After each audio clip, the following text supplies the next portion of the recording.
Hey everybody, Gary here with Pal Music, and in this video we're going to use John Mayer's Slow Dancing in a Burning Room to get really fluent and comfortable with playing a simple chord progression using triads in all different areas of the neck and embellishing those triads with the surrounding scale. So that's precisely what John does in that classic riff that we all know and love so much. And that's what I'm trying to do here. I'm trying to take those three chords, C sharp minor, A to E, play them as triads in little 3-string, 3-fret areas all over the neck, embellish those triads with surrounding scale tones, visualizing both the CAGED system and the key, and see if I can find that classic riff in different areas as well. So this is the culmination of a 5-step process that we're going to go through in this lesson to get to this point. You could think of it as a complete guitar course, but to offer that to you for free here on YouTube, what made the most sense was combining it into one big 60-minute video. But that being said, I've organized it into 5 steps split into 2 parts. Part 1 is going to be all triads, and part 2 is where we join forces between triads and the CAGED system. Each of the 5 steps are listed as chapters in the description so that you can toggle back and forth from section to section as you work towards your own mastery. So this is where I got after working through these 5 steps in my own practice room, and now I'll share with you what those are.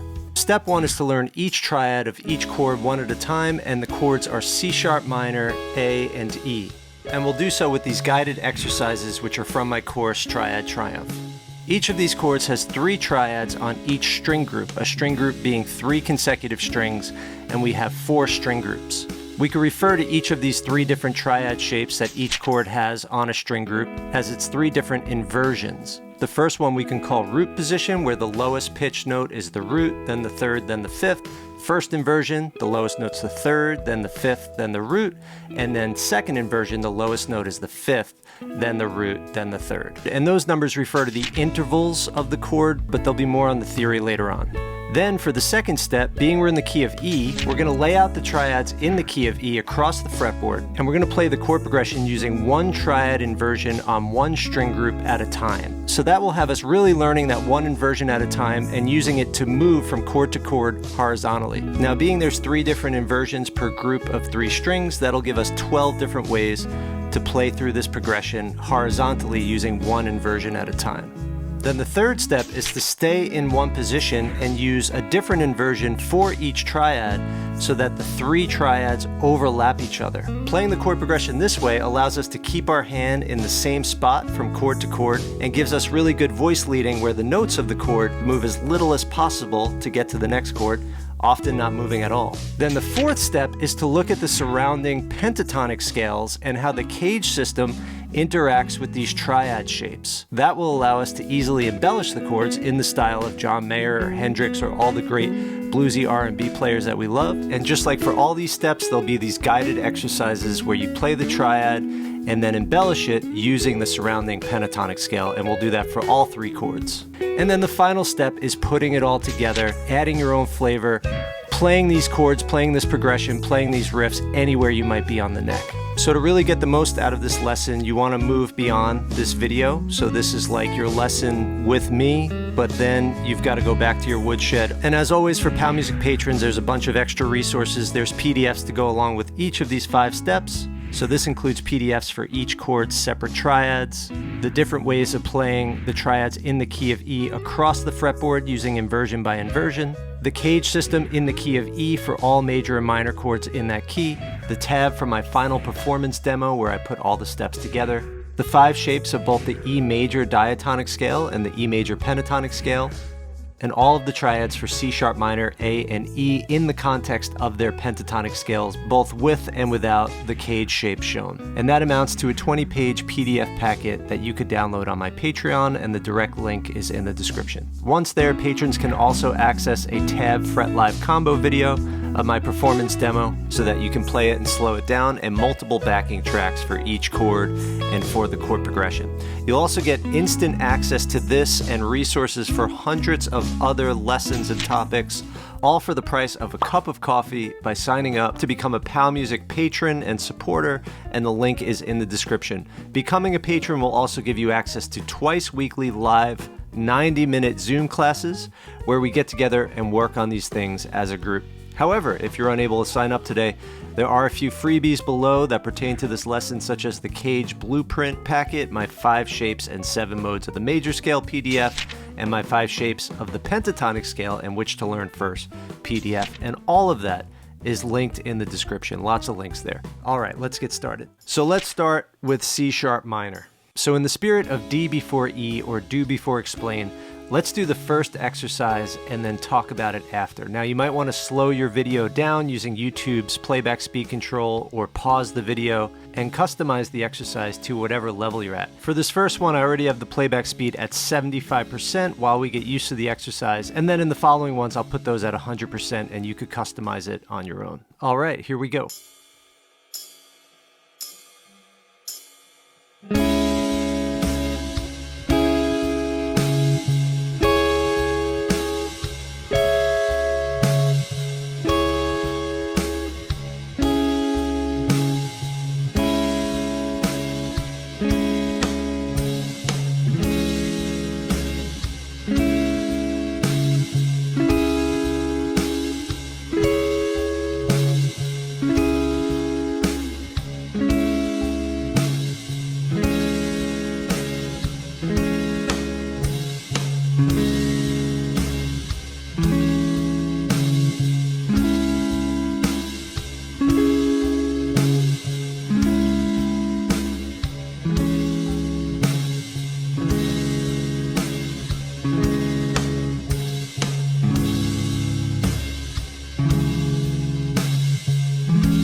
All right, great job, everybody. So in the Triad Triumph course, there's separate videos where you could see my guitar playing, you could see the dots light up, but you can't hear my guitar so that you could better hear yourself. But to keep this lesson streamlined, we won't include those. But now let's do these triads again, but we're gonna stay in position from the top triad to the bottom triad before moving on. You'll see what I mean. Here we go.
Nice, great job.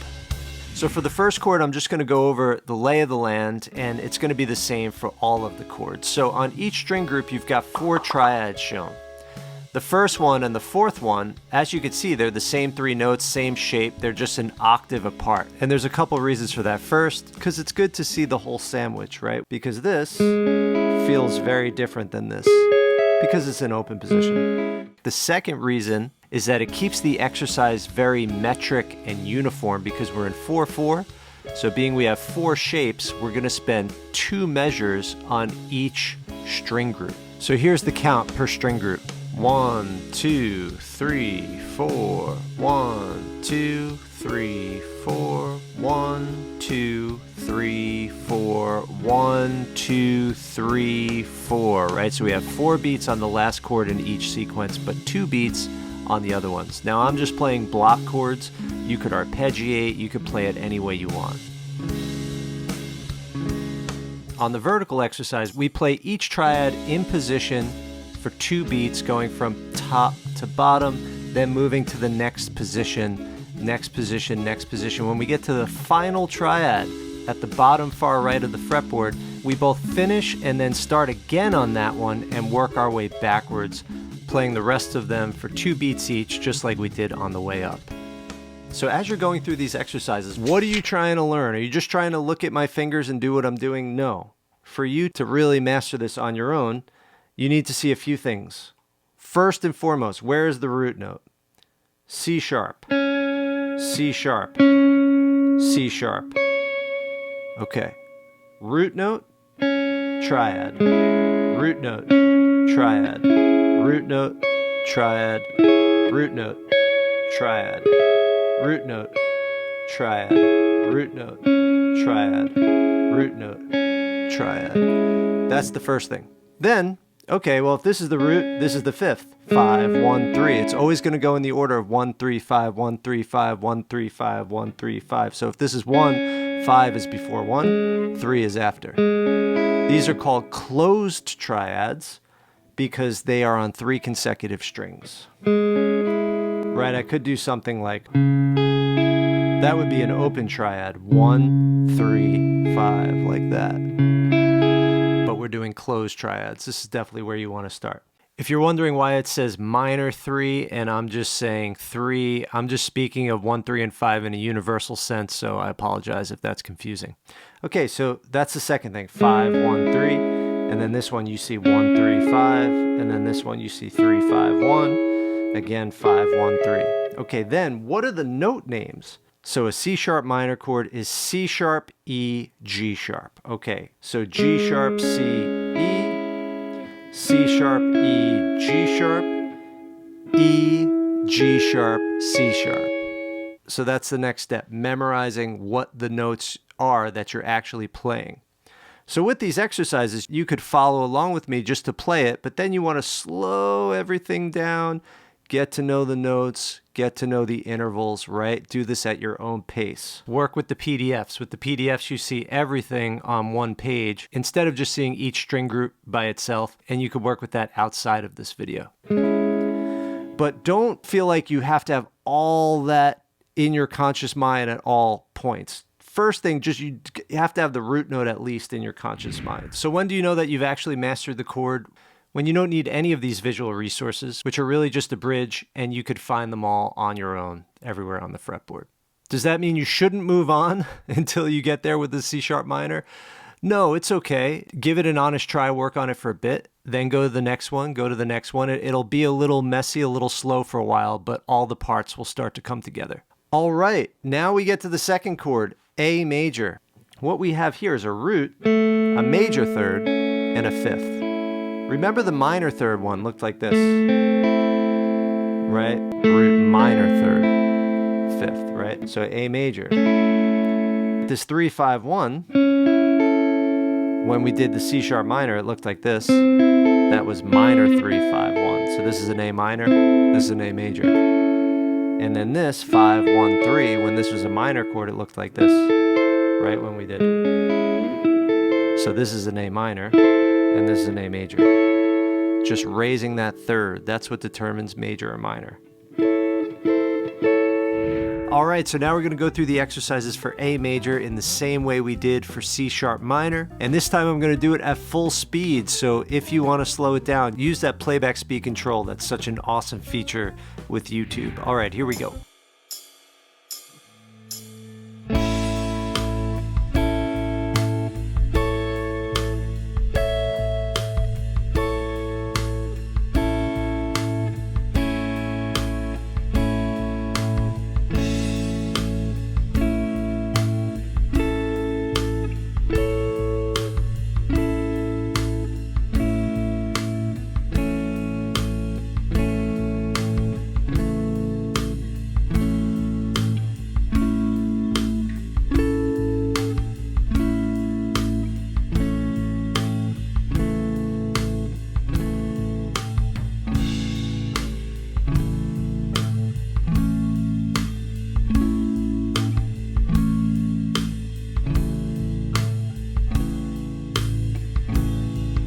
All right, great job everybody. Now let's do the vertical exercise with the same triads. Remember to use that playback speed control to slow it down if it feels too fast.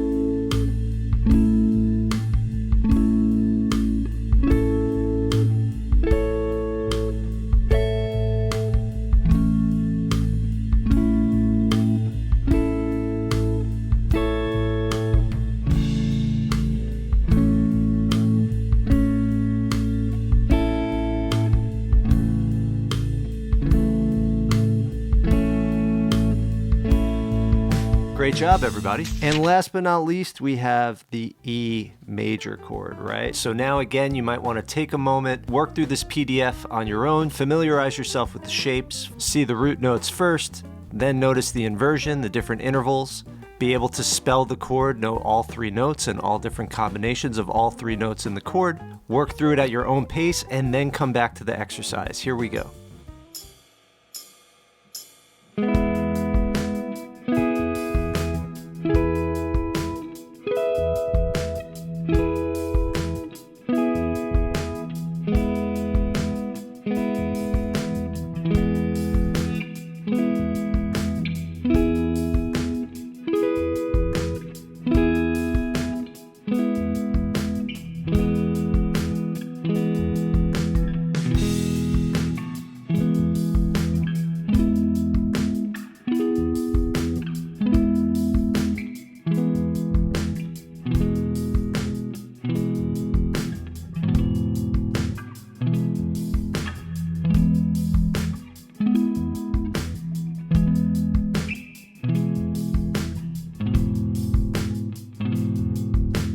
Excellent job. And now the vertical exercise.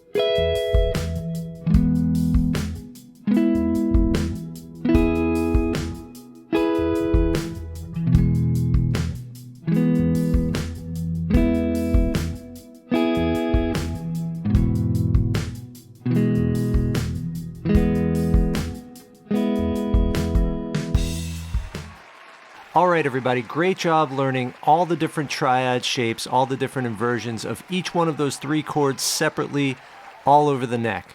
Now we want to stick with one inversion at a time on one string group, but use that inversion to play the whole chord progression.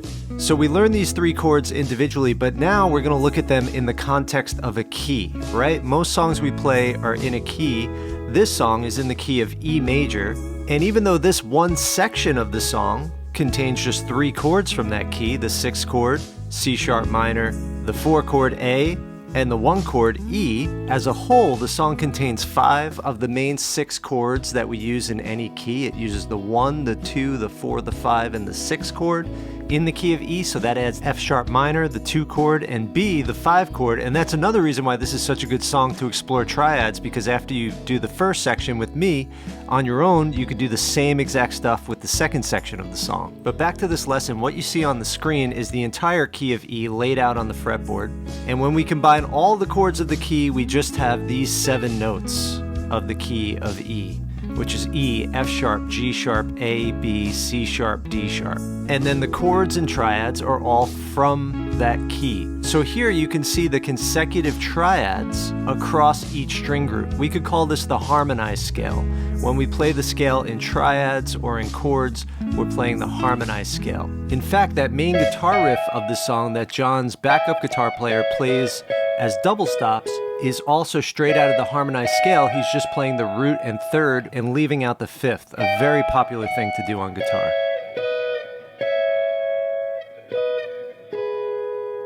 And all that is just harmonizing within the scale. And then once we see it that way, we could play it elsewhere.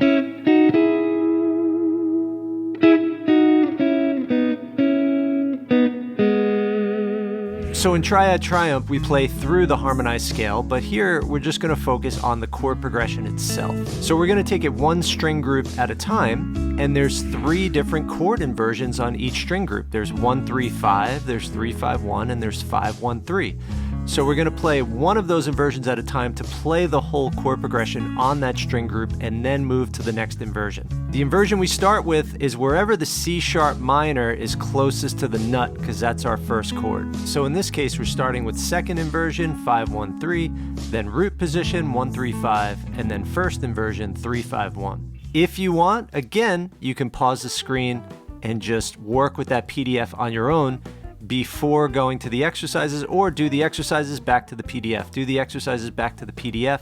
Employ all the same learning tactics we talked about, seeing the root notes first, then seeing the intervals, seeing the individual note names, learning how to spell each chord, what are the notes of each chord, and find those notes on the fretboard. All right, that being said, let's get to the exercises. We're gonna do one string group at a time and then pause, unlike the demo you just watched where I just went string group to string group, so we'll have a little pause in between. All right, here we go.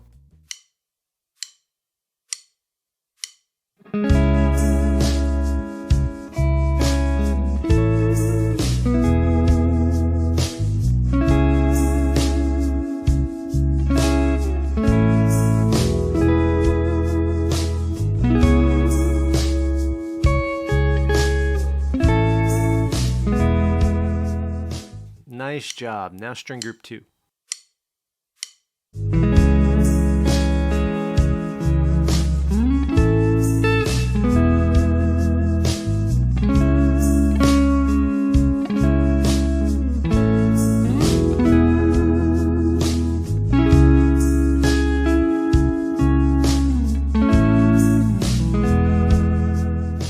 Excellent work. Now string group 3.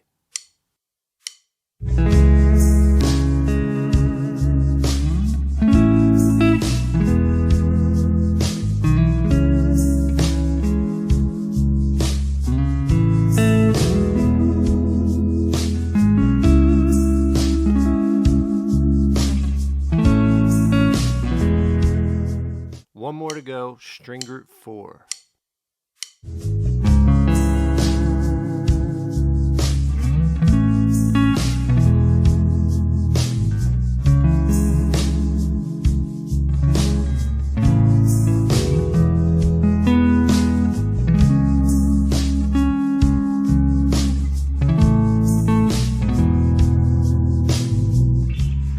Great job, everybody. You now completed step 2, where we took our chord progression and moved it through each string group one inversion at a time. Before we move on to step 3, I just want to say thank you to Vega Trem for sending me their VT1 tremolo system for Strat style guitars. So, as you've probably seen in this video, I've used it quite often to get that shimmery effect. And of all the tremolos I've tried, and I've tried a lot, I've got a lot of guitars, this one is the most responsive. It requires the least amount of effort for the largest effect. And I think it's because of the design. It's sort of a blade design that sits in this retainer that secures down to the body, and it moves so effortlessly. The other cool thing, it's a floating system, and the entire unit clears the body of the guitar, so you can pull all the way back, or go all the way forward like a recessed Floyd Rose or something like that. But it's not a locking system, so it's also very lightweight, small footprint. Being it's not heavy, it also won't put the guitar out of tune. A lot of times, heavier tremolos, when you move the guitar forward or back, the weight will push or pull at the strings. The saddle's screw down, and I'd say as long as your nut is cut well, it's going to stay in tune for you. So great work, Vega Trem. Can't wait to try your Telecaster system. All right, back to the lesson. Last but not least, we're going to stay in position in a 3 or 4 fret span on one string group and play all 3 triads. And to do this, we have to use a different inversion of each triad so that they overlap each other. So now we want to make some observations. Okay, what are the notes of these chords? There's a lot of overlap here. Well, C sharp minor has a C sharp, an E, and a G sharp. A has an A, a C sharp, and an E. And then E has an E, a G sharp, and a B.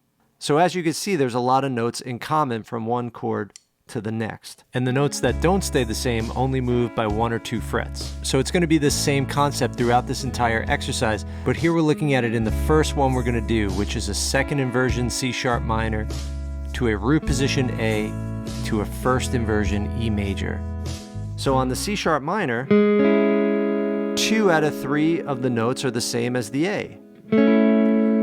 So the only difference between these chords is that the G sharp just goes to an A. 2 out of 3 of the notes are the same. And then to the E. Right, and going to the E, the note A goes down a half step and the note C sharp goes down a whole step. But see how the note E is common to all 3 chords. So when we actually think about the notes of the chord, we can see that. And then when we see them in position, we could also really see that, right? We won't really realize that when we're moving them all over the fretboard, but when we just put them in position, right? And what ends up happening is really nice voice leading, meaning we move as little possible to play the next chord. Piano players are masters at this. They could just put their hand there, a little shift here, a little shift there, they have a brand new chord. But as guitar players, we often don't realize that, right? We think, okay, C sharp minor. Then we think A, E, right? We're not thinking C sharp minor.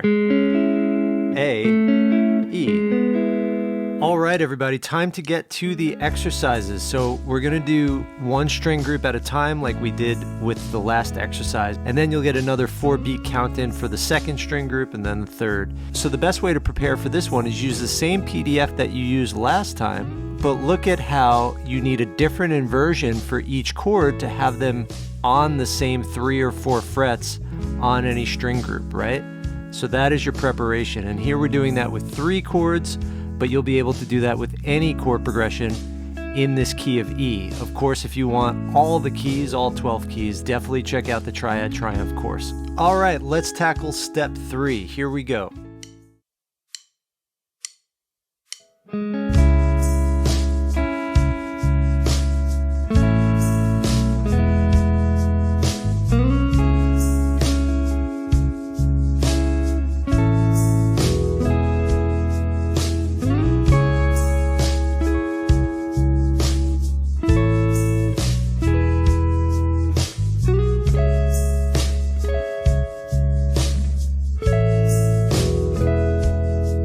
Great job on string group 1. Now we're moving on to string group 2.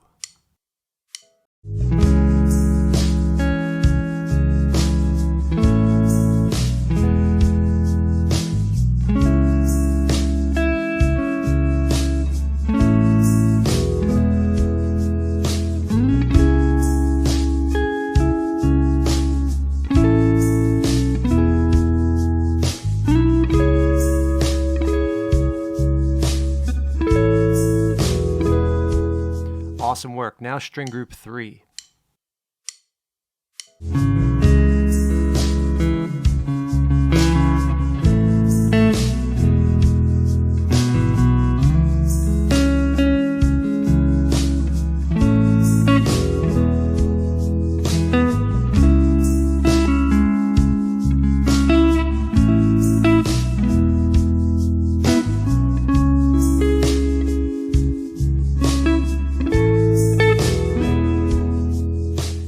Great. Final string group, number 4.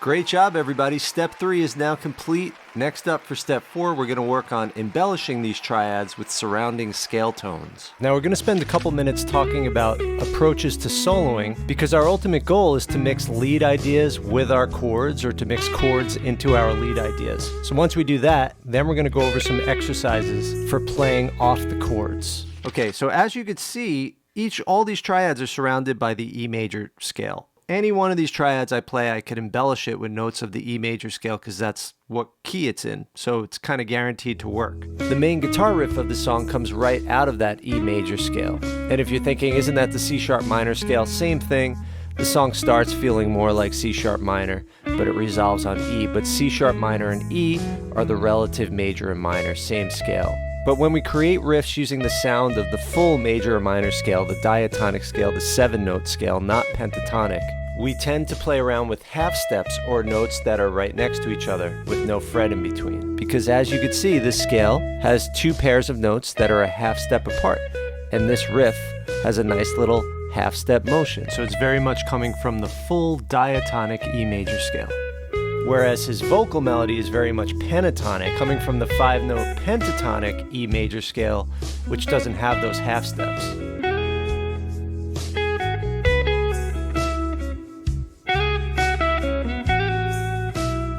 So as you can see, the pentatonic has a much more open sound, some might even say soulful sound. So with that being said, we can improvise with both the diatonic 7-note scale approach or the pentatonic 5-note scale approach. Here's a little snippet of me messing around with a more diatonic approach. See if you could hear when I'm using those half steps.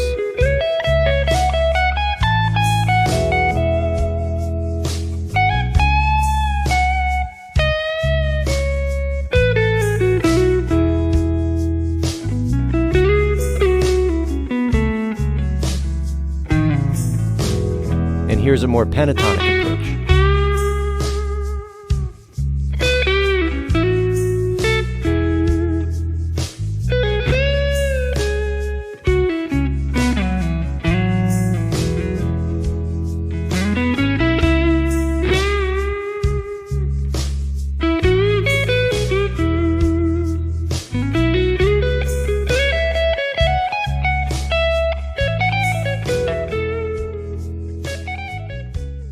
So we see that improvising and making riffs with the diatonic scale of the key we're in or the pentatonic scale is great. And that always works no matter what the chord progression.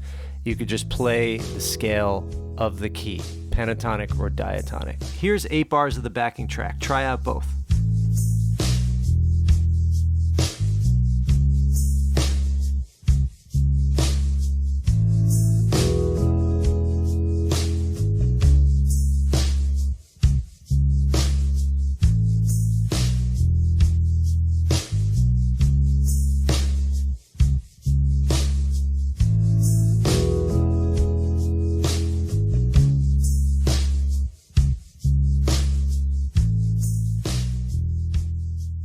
But now we want to combine chords and triads with lead guitar. So the stylistic thing to do that's featured in John's iconic intro to this song, or Little Wing by Jimi Hendrix, who's a huge influence on John, would be to embellish the chord with the CHORD'S pentatonic scale, not the key. However, if you add up all the pentatonic scales in the key of E off each chord, you still only have the key of E. So in other words, here's the pentatonic scale of C sharp minor. Here's the pentatonic scale of E. Notice they're the same pentatonic scale, relative major and minor.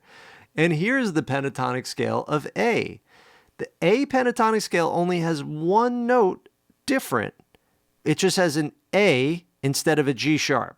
It's the only difference. So you don't have to think of it as changing scales, you're just highlighting different notes in the key from chord to chord. If you add up these 3 pentatonic scales, you still just have 6 out of 7 of the notes of the key, right? And let's just go one step further and look at all the pentatonic scales in the key. Once we add the B major pentatonic, which is the same as the G sharp minor pentatonic, as you can see the same notes, then we'll be up to 7 notes. So these 6 pentatonic scales combined still only contain the 7 notes of the key, just like the 6 triads combined still only contain the 7 notes of the key. But as you can see, a pentatonic scale is sort of just like an enhanced arpeggio. We have the chord triad, which is 1-3-5 for major, or 1 minor 3-5 for minor. And then if it's minor pentatonic, we add a 4th and a minor 7th. If it's major pentatonic, we add a 2nd and a 6th to it. So in a pentatonic scale, 3 out of 5 of the notes are of the core triad, whereas in a 7-note diatonic scale, 3 out of 7 are of the core triad. So 3 out of 5 is quite the majority, and 3 out of 7 is not. So playing off the CHORD'S pentatonic scale is going to give us that chord-focused sound.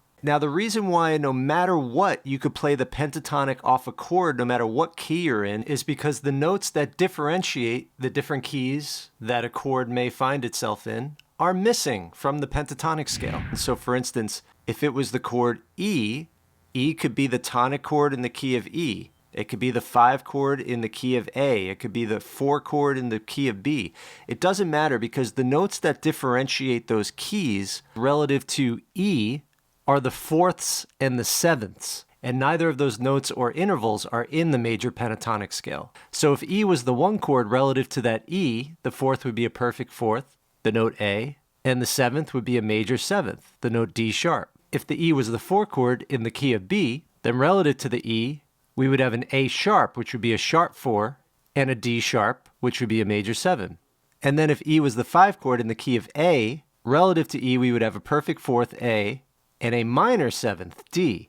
But none of those notes are in the pentatonic scale, so we could use it freely to play off the chord in any key, and we're not leaving the key when we play that pentatonic scale. Now, even though in this lesson I'm showing note names on the fretboard because we're really getting to know the key of E, most of my lessons I'm always showing intervals because intervals are universal to all keys. So here, looking at a lesson in my FretLive Fretboard Mastery program, we could see this visually. You could see the difference here between the full C major scale, the diatonic scale, and the C major pentatonic scale. So the solid notes are pentatonic, add the translucent notes for diatonic. As you can see, the 4s and 7s are not there. And then here is the A minor scale, same notes, but relative to the tonic A, so therefore the A minor pentatonic and diatonic, and you could see that the pentatonic is missing those 2s and minor 6s. And that is all the home pentatonic relative to the home diatonic. But if we're talking about one of the pentatonics that is not the home chords pentatonic, we have these 3 variations when it comes to the 4s and 7s. Now, some of you might be looking at this and saying, oh, we have E major scale or Ionian, then we have E Lydian, and then we have E Mixolydian. Yes, that is what's shown there. And if that's confusing, definitely join the FretLive Fretboard Mastery program where we finish up with modes. But right now, that's the beauty of it. When you're just playing the pentatonic, you don't have to think about switching modes. What's the 4th? What's the 7th? It's the same exact scale no matter what key you're in. Playing the pentatonic off the chord always works. And it's the same concept with minor pentatonic scales. So let's take C sharp minor pentatonic. So the chord C sharp minor can be the 6th chord in the key of E, as it is here. It can be the 2 chord in the key of B, or it can be the 3 chord in the key of A. And the variable notes here relative to C sharp are going to be the 2s and the 6s. And again, these are the notes that differentiate these 3 keys. So no matter what key we're in, we could solo off any minor chord with its minor pentatonic scale. And if we look at all 7 notes starting on the C sharp in these 3 different keys, of course we could call these different modes. The top one being mode 6, or the Aeolian mode, also known as the minor scale, has a major 2nd and a minor 6th. The middle one is the 2nd mode, or the Dorian mode, that has a major 2nd and a major 6th. And the one on the bottom would be the 3rd mode, or Phrygian mode, which has a minor 2nd and a minor 6th. But I'm going to refrain from going any deeper than that on modes and just say the beauty here is the pentatonic scale is not modal and it fits in multiple keys. And no matter what major or minor chord we're on, we can play the pentatonic off that chord, and that's what we're about to do. So let's get into this last group of exercises and wrap up this lesson. So first, a quick overview of how triads and the CAGED system work together. Now, each one of these triads we play is contained in a pentatonic scale, or in 2, like this one. If I go to the right, if I go to the left, right, 2 different overlapping pentatonic scale shapes. But the CAGED system is where we combine pentatonics with chord forms, because every pentatonic scale contains 1 major chord and 1 minor chord. There's 2 chords embedded within any pentatonic scale. So, in other words, this pentatonic scale, it's got the C sharp minor chord and it's got the E major chord. And if we look at what that chord looks like, we call that the G form, because look, it looks like an open G. So we name the shape as both a chord form and surrounding pentatonic scale after the open chord that it looks like. Right? Now, if I play the C sharp minor, we call that the E minor shape because it looks like an open E minor. So the G and the E minor shape are part of the same pentatonic scale shape. As minor, it's the E minor shape. As major, it's the G shape.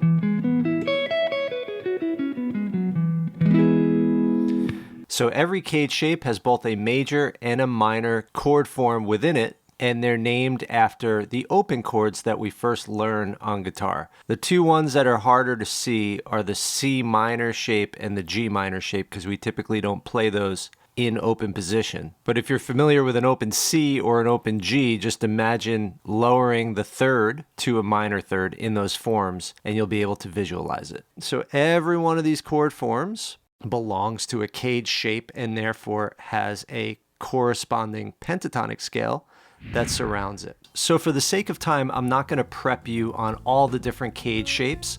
I've got this free download, the CAGED Blueprint, that will give you the overview. You can study that on your own. And if you want to go real deep on it, 3 out of 12 units in my Fret Live Fretboard Mastery program are dedicated to CAGED, with at least half a dozen videos and a bunch of PDFs to go with it. But for our final exercise, we're going to cycle through all the triads of each of these chords again. But the idea is to play the chord and then play the surrounding pentatonic scale. So we go through all the triads the same way we did before, and we play it, and then we improvise or embellish the chord with the surrounding pentatonic scale. Now, the way I did it is I tried to limit the pentatonic notes I used to the string group that the triad's on. So if the triad's on string group 2, which is strings 2, 3, and 4, counting toes to nose, I played the pentatonic notes on that string group. Once in a while I went to a 4th string because I couldn't help myself, but this is much more improvisational, so I didn't show exactly what I'm playing. You can see where I'm playing, but I didn't light up all the notes I'm playing because I don't want you to do it exactly how I did it. I want you to get creative with this one. Now, I also only did string groups 1, 2, and 3, again for the sake of time, and also because that final string group I don't feel will be quite as useful as the first 3 string groups. Now, the way the timing works is each triad gets 8 beats, right? We're at 75 beats per minute, so you could spend the first couple beats playing the chord and then the rest doing your little improv and embellishment before moving on to the next one. When we get to the final triad on that string group, we play that one again and then work our way back towards the nut, and then we'll pause between each string group and give you a count in before starting the next string group. We're also going to go through each string group twice, once where you could hear me and I'll demonstrate what I'm doing, and then again where you just hear the backing track but you'll still be able to see me, but the only guitar you're going to hear is your own. So we're going to do this first with C sharp minor, then with A, and then with E, the order of appearance of these 3 chords in the main progression of Slow Dancing in a Burning Room. Now, as with all these exercises, there's a whole bunch of PDFs for you to download and print so you could prepare yourself, reference back as you go back and forth to the exercise and get more comfortable with it. So for all 3 chords, you'll find 2 separate PDFs. Both of them show all the triads across all string groups with the surrounding pentatonic scale notes, and then one of each has the CAGED shapes with squares around them so that you could see each individual CAGED shape very clearly, and then the second one for each chord does not have those CAGED boxes, which will be a little less cluttered, but it'll allow you to see it both ways. All right, first up is C sharp minor, all the triads with the surrounding pentatonic scales. I'll go first, you can play along with me, and then it'll be your turn. Have fun, here we go.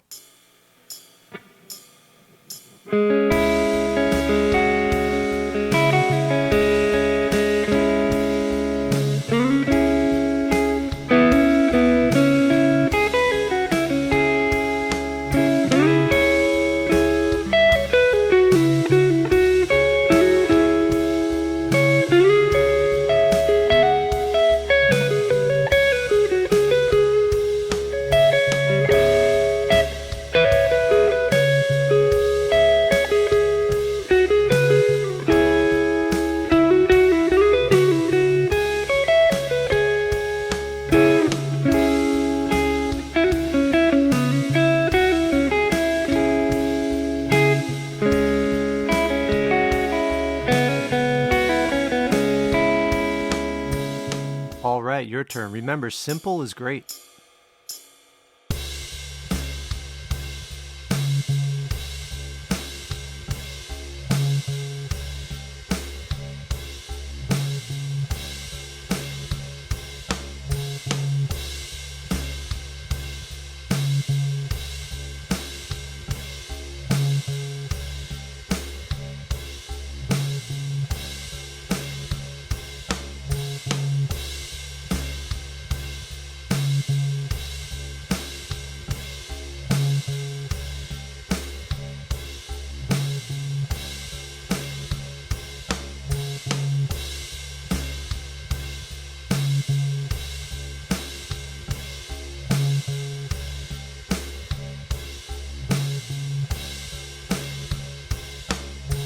Great work. And now the second string group, me, then you.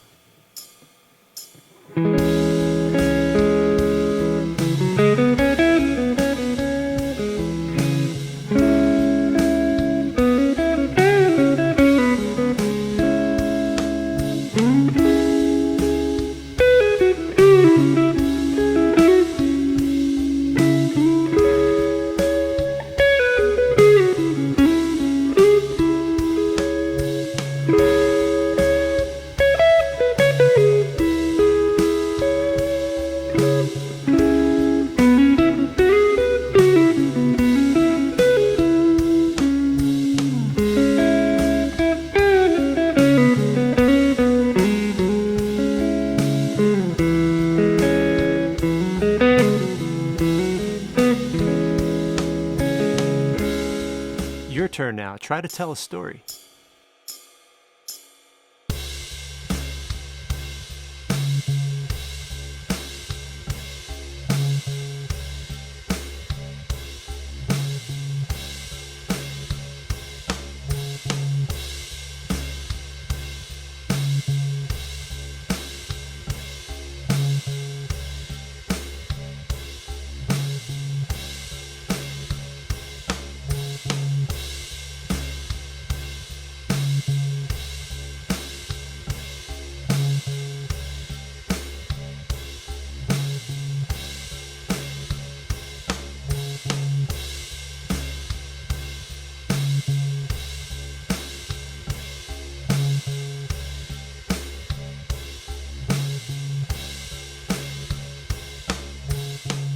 First and foremost, have fun. Third string group, me, then you.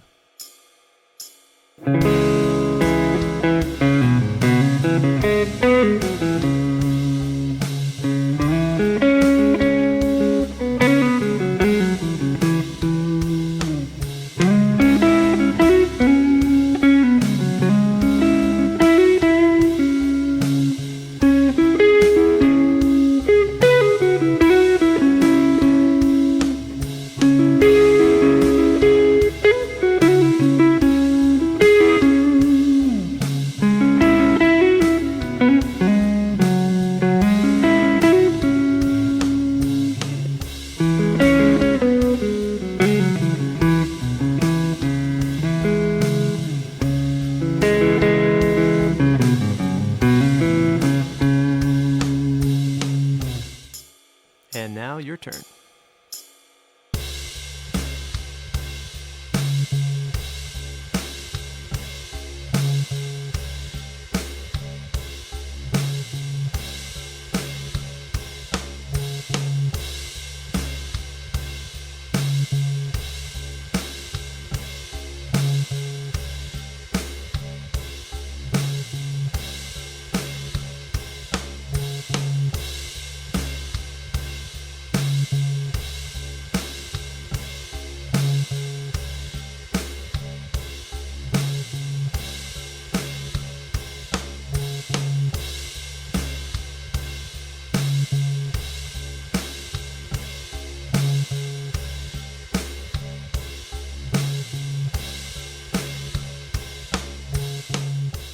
Now we're going to change the vibe with A major, me then you, first string group.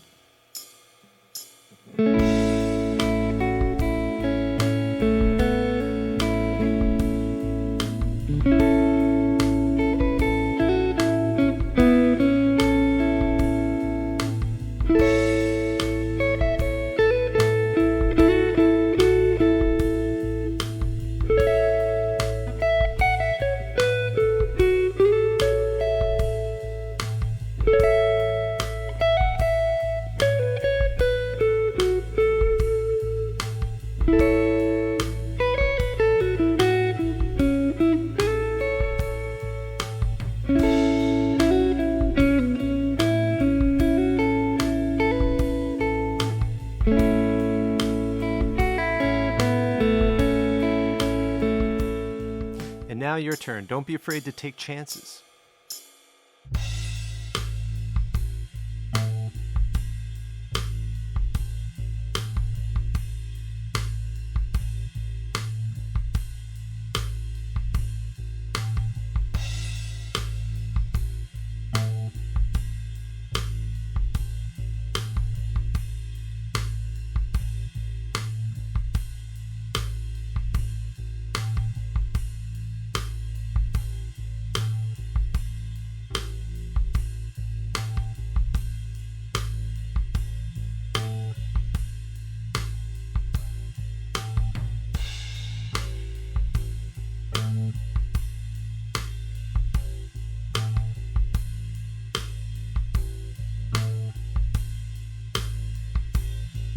Moving on to the second string group, Me Then You.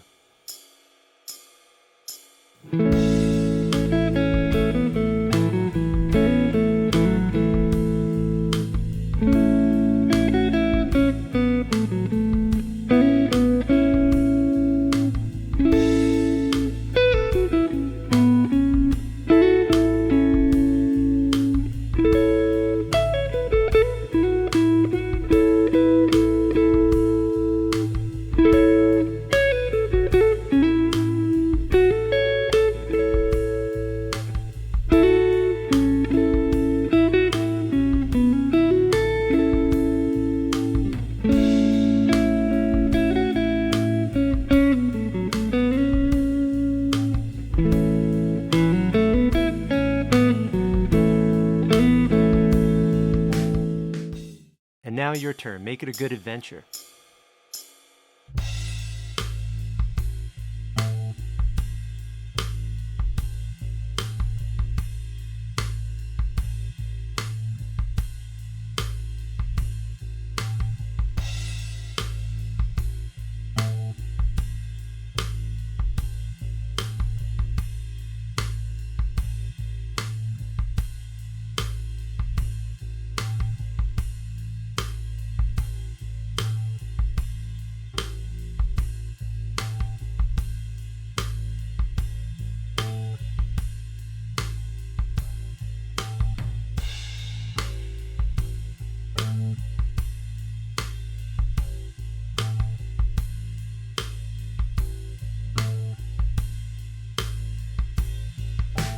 Moving on to the third string group, Me Then You.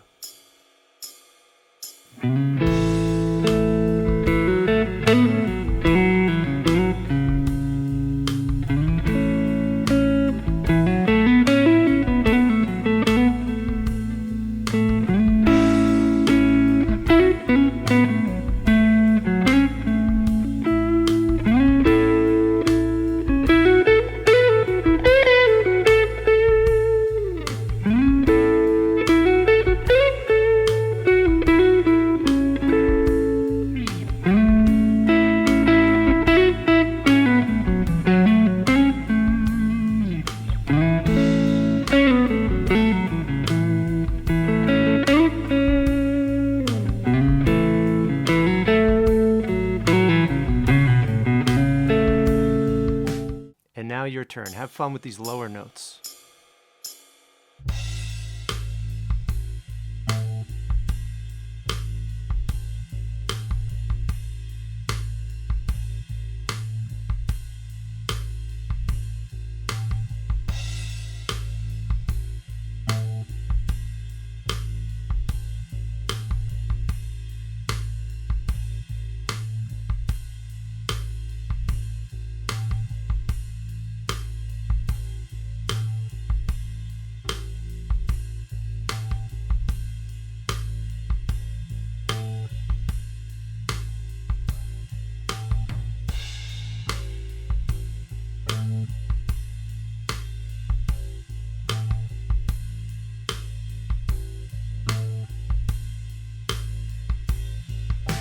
Two chords down, one to go. Moving on to E major, first string group, Me Then You.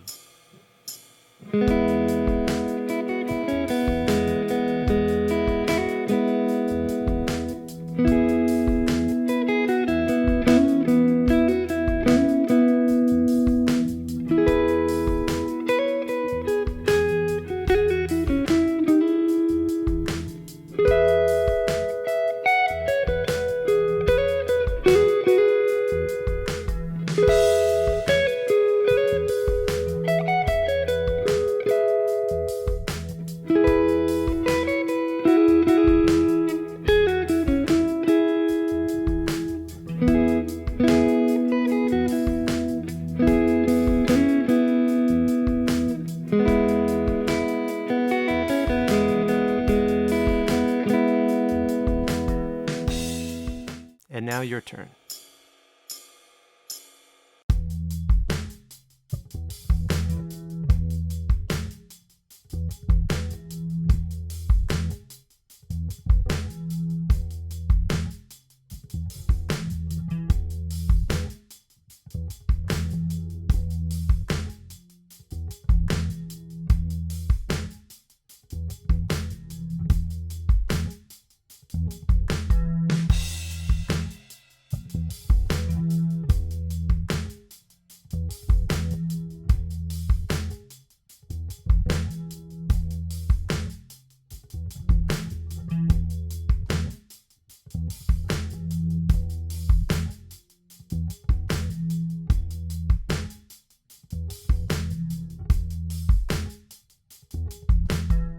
Moving on to E major second string group, you're doing great.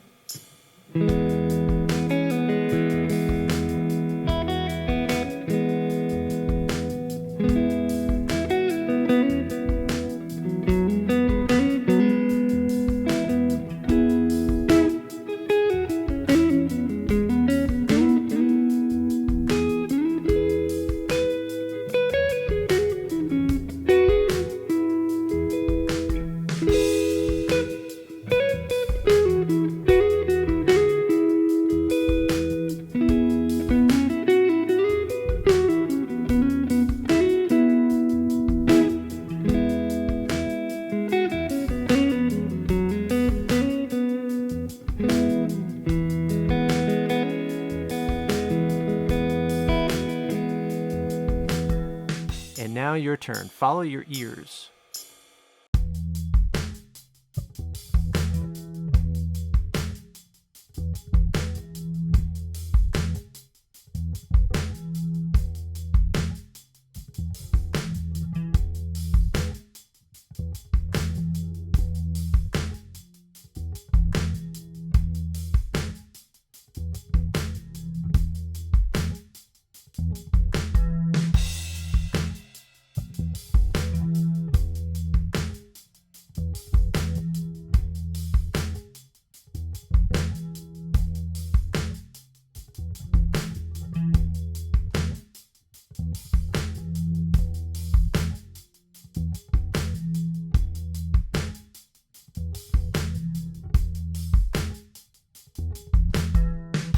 Final string group of the final chord. Here we go.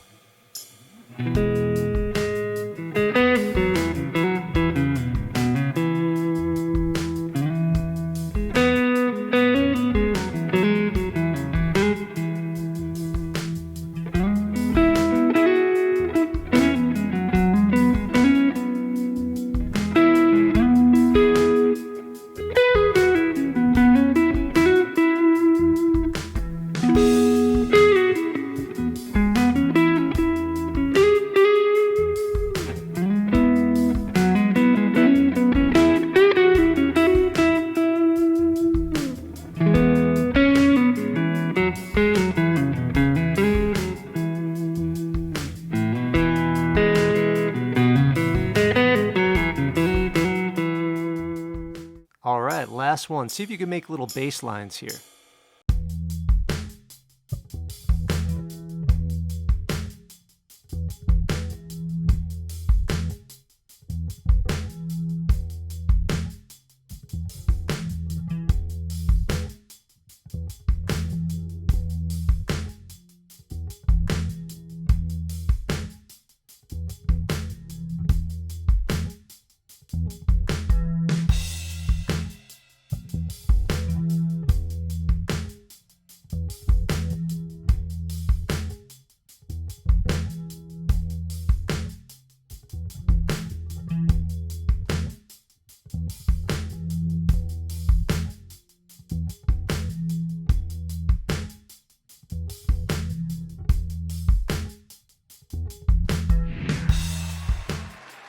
All right, great job. That's a lot of work. I give you a lot of credit for getting this far. So now you should feel comfortable not only playing these triads all over the neck, but also embellishing them with the surrounding pentatonic scales and seeing how they're part of these larger cage shapes. Now it's time to go back to slow dancing in a burning room and apply everything we learned to that chord progression. Now, the thing about this chord progression, it's 8 beats, but 6.5 of the beats are the C sharp minor and the E, which we know now they're relative major and minor pentatonic scales. And then we only have 1.5 beats of the A, and that's because the E comes in on the upbeat of beat 2 of that second measure. So being the A is so quick, you might not necessarily solo on that, but you could reference the triad and solo over that C sharp minor or E and add some leads using that C sharp minor or E pentatonic scale, or the full E major diatonic scale, which we also explored, and which John uses in that great guitar riff that's also featured in this song. So first I'm going to share with you how I played it, and then I'll take my guitar out, but you'll still see my hands moving and the fret live and everything. But then you'll jam on it on your own, inserting your own ideas. Here we go.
All right, have so much fun with this, and remember, you could slow it down, go at your own pace.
All right, everybody, congratulations for getting to the end of this mega lesson, of this course. It truly is a course. It's 1 hour jam-packed. But now you want to apply these concepts to any song that you're working on or any chord progression that you're working on, right? Get to know each triad one at a time and then really investigate how to put them together on the fretboard. Now, there's two things you really need to know to see these triads everywhere. One is intervals, right? We want to see intervals because intervals transpose to all keys.